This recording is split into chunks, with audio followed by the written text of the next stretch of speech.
Hey guys, welcome to the show. I'm Rantoinette. Let's get into it. Today, Donald Trump signs an executive order to dismantle the Department of Education. He and the wrestling lady, Linda McMahon, are wanting to burn this bitch to the ground.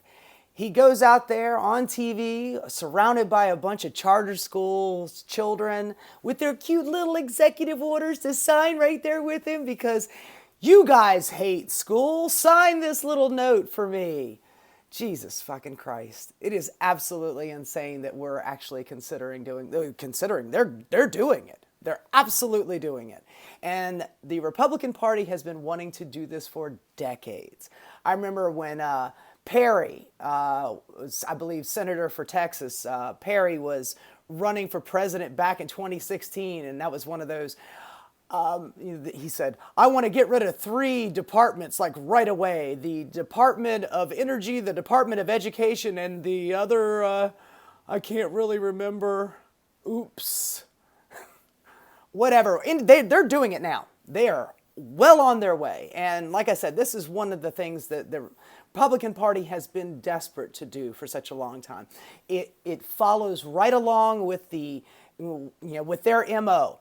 We defund an agency to the bare minimum so it functions really poorly, and then we set people are like, wow, man, government can't do anything. It's really screwing up. What kind of education's going on here? My kids aren't learning anything.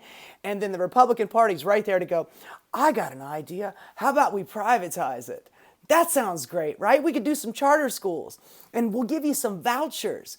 Meanwhile, wealthy people who are already putting their kids in private schools are going to get a $7,000 voucher as a little bonus. So normally they're paying, let's say, $15,000, $20,000 for their kid to go to a private school. Now they're going to get a $7,000 rebate. Meanwhile, poor kids who need to pay anywhere between $10,000 to $15,000 to go to this private school have a $7,000 voucher, and they've got to come up with the other $5,000 to $7,000 to cover the rest of it, which they won't have. So they'll be stuck in regular old private school that has been defunded down to the ground.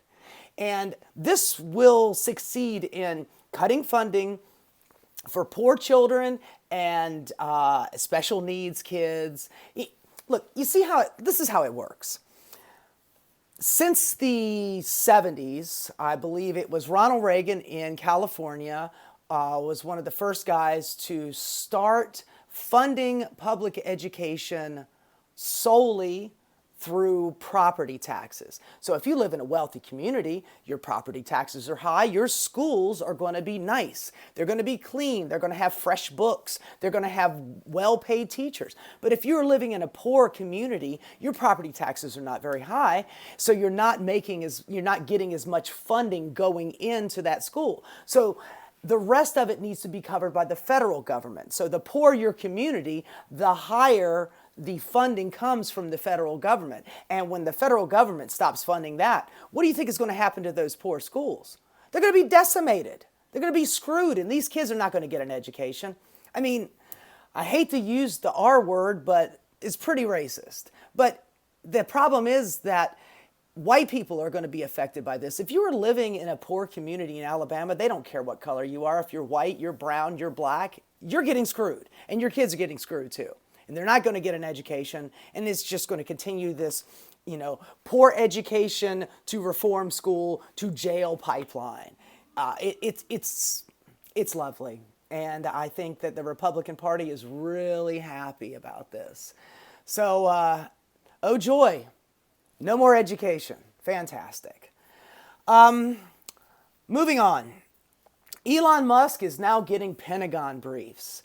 This unvetted, unelected, he's got no security clearance, but now he's getting Pentagon briefings. The one that I heard today is the Pentagon brief on war with China.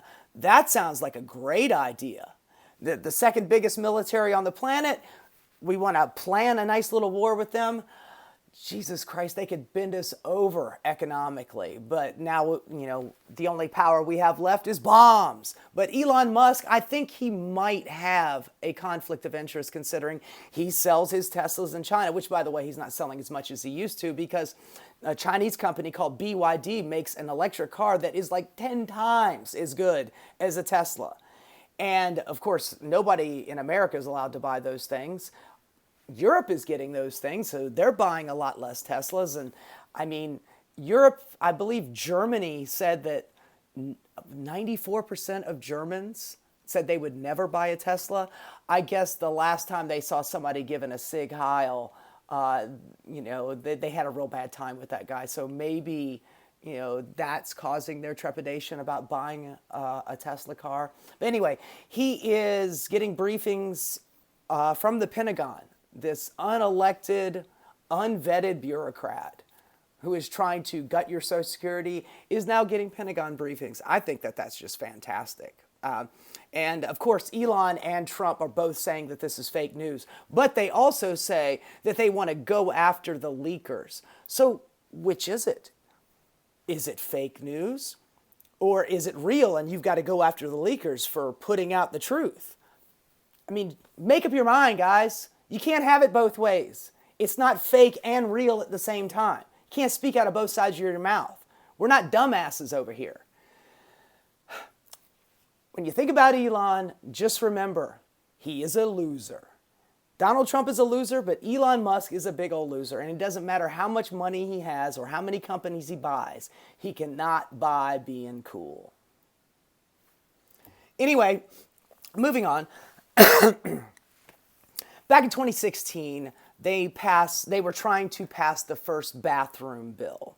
And it did not go through, but over the last nearly a decade, state after state have passed hundreds of anti-trans bills. And they've been very successful at it. I mean, why don't you go to Alabama and ask them if there's anything more pressing on the list of things that the Alabama people need other than bathroom bills and trans sports laws. But, I digress. So back in 2016, they tried to do a bathroom bill, and now they have become much more successful, that they're pretty much doing all of their elections on, anti-trans and anti-immigrant, following Donald Trump's lead. I've just heard, I think I mentioned it the other day, that Texas is trying to make it a felony to be trans, saying that you are being fraudulent by being trans. So if you are a trans woman and somebody finds out that you're trans, how does that work? Do they call the FBI and they come and arrest you as a felony? I mean, I don't know if they're going to be able to pass that bill, but they're attempting it. I heard about a new one in Arkansas that's trying to pass a haircut bill. If boys and girls need to have gender-conforming haircuts. So girls need to have long hair and boys need to have short hair. So how is that going to work? If a boy's hair is too long, are we judging it by the ear length, the shoulder length? Is it my length? Is that too long? I mean, I remember the 90s, and every wannabe rock star had fucking long hair. Everybody who was a skateboarder or a surfer, they had long hair. If that's happening right now, are we arresting the kids? Are we arresting the parents? Are we forcing them to give haircuts? Are we going to give them haircuts on the spot? I mean, I don't know what's going on here. But you're talking about less than 1% of the population that you're spending all of your vitriol and hatred towards. There is only 1% that you really should be giving a shit about, and that is the wealthiest 1%. Or I should say the 0.1%, the mega billionaire class. It is not trans people that is making eggs cost so much. It's not trans people that is making your rent too high. It is billionaires and wealthy property owners that are screwing you over. Just keep that in mind.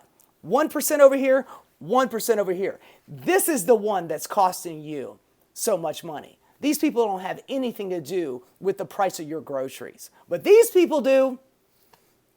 Anyway, I just want you guys to keep that in mind.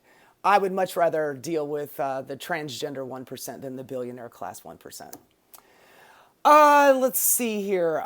They are talking about building a military base. The United States government is talking about building a military base that's going to be the extent of our southern border from California all the way to Texas, and it's going to be 60 miles wide.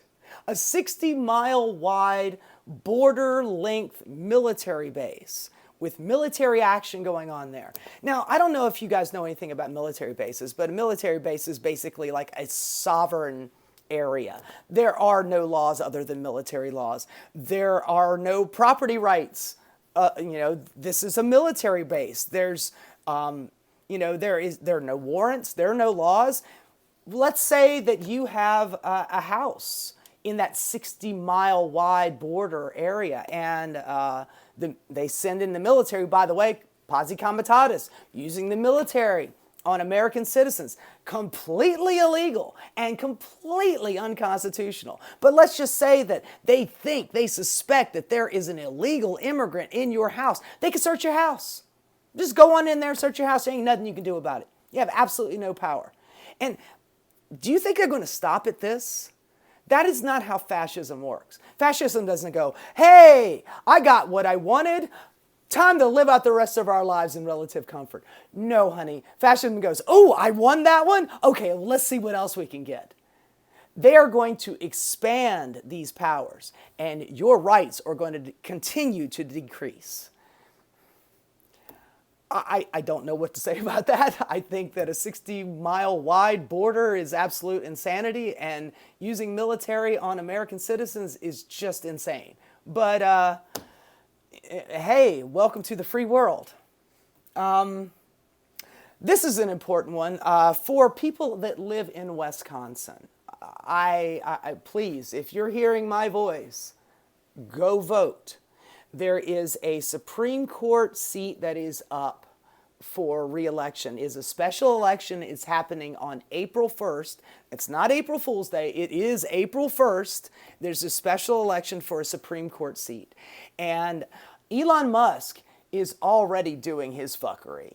He's offering, I don't know how this is not, election fraud, but he's offering people $100 to go vote for this Supreme Court seat.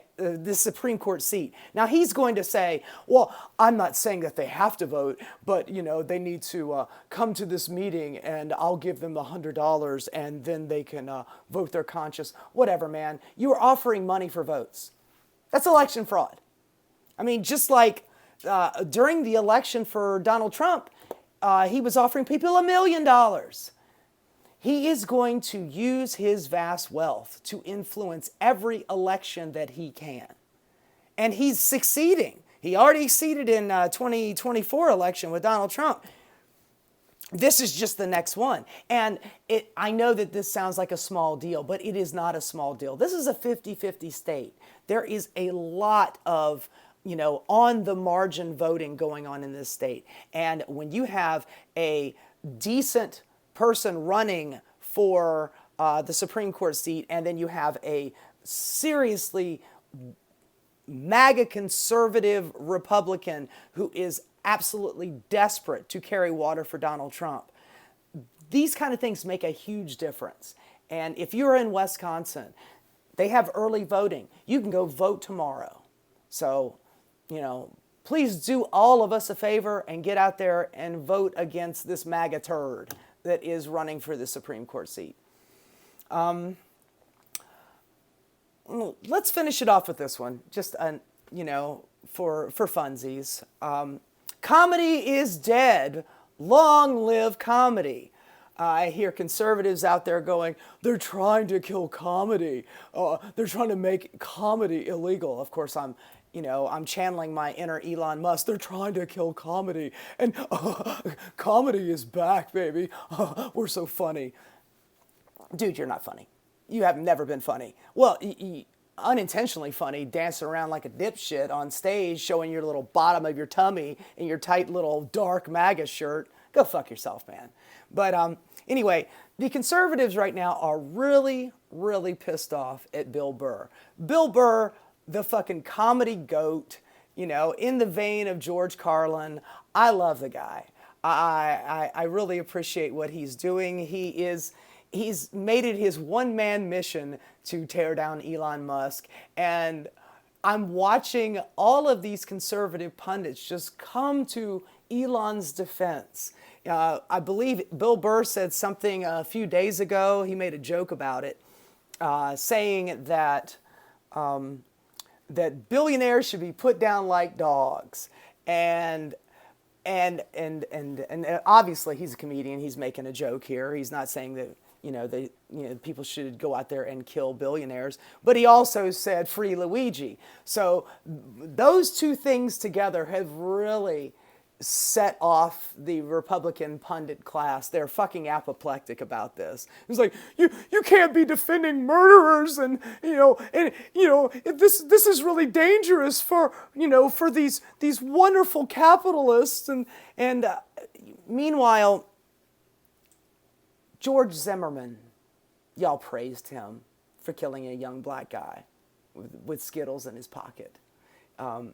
You loved you some Kyle Rittenhouse, a child with a weapon of war going to a protest.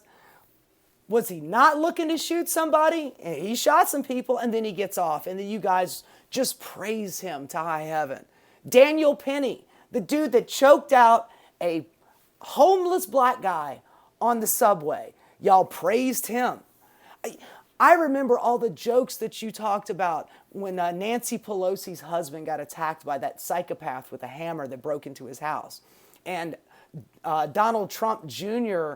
is, making fun of this, just joking and laughing, about, that this was a sexual thing, and that I'm going to put on my costume. It's a pair of tidy whities and a hammer for his Halloween costume.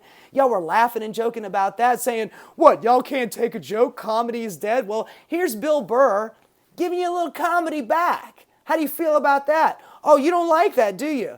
Y'all are such bitches. And on that note, I saw Tim Walz out there, who, by the way, was looking pretty good. Gotta say, looking pretty good. I don't know if we're going to make it to 2028, but if we do get a 2028 election, Tim Walz is looking like a contender. He's certainly a hell of a lot better than Gavin Newsom. Jesus Christ, don't get me started on that greasy Gavin, that slick back, fake ass mofo. Honey, don't be loving you some Gavin Newsom. He is not a good dude. Not a good dude. He started a podcast recently. He's already interviewed 3 right-wingers. Steve Bannon, and he's up there giving them, giving them a little patty cake interview. Dude, I don't mind if you interview right-wingers. I got no problem with that. But if you're going to give them, a sweet little massage, as an interview tactic, nah, man, that shit ain't working. Gavin Newsom, go fuck yourself. Anyway, back to Tim Walz. So he made a little joke the other day on stage. He's doing his Netflix comedy tour. I kind of dig it. And he said something about, I've got the stock app on my phone, and on the phone I put on Tesla, and I'm watching the Tesla stock go down, and I'm really happy about that. And the crowd kind of goes wild. And then, of course, the Republican pundits are losing their mind about the American company. And it's like, dude, remember Bud Light last year or the year before? You got dumbasses out there with machine pistols shooting at Bud Light. You don't give a shit about American companies. You give a shit about Tesla because he's Donald Trump's boy and he's the acting president. So you're doing everything you can to defend him. Just kiss my ass. And Tim Walz, keep it up, buddy. Anyway, that's the show for the day. I hope you guys have a good weekend. And by the way, happy spring. Have a good one. Take care.